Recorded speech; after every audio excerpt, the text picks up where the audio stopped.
Nous sommes aujourd'hui avec les femmes travailleuses des transports, tout transport confondu, pour ouvrir une conférence internationale ici à Saly. Nous avons beaucoup parlé de la ratification de la Convention C190. Juste pour vous dire que le Sénégal est très engagé dans ces ratifications-là.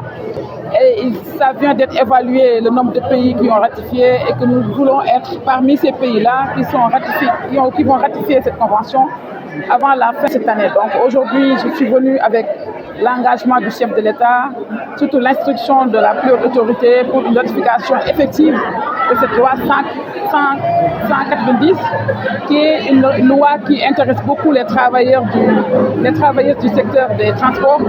Et donc, c'était pour vraiment vous leur encourager, mais également leur montrer la disponibilité de l'État du Sénégal à encadrer les travailleurs du transport.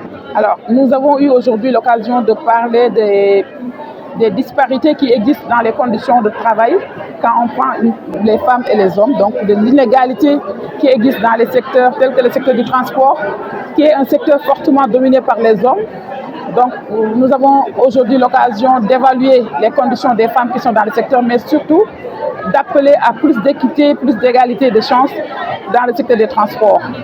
Nous avons évalué les types de violences que nous pouvons rencontrer dans le secteur, le harcèlement sexuel, les violences sur les conditions de certaines femmes en situation de grossesse, en situation d'allaitement, les femmes qui sont juste receveurs de bus. Nous avons évalué pas mal de types de violences que ces femmes dans les secteurs des transports subissent tous les jours. C'est une occasion pour nous d'inciter tout le monde, surtout les hommes, à plus de considération pour ces femmes-là.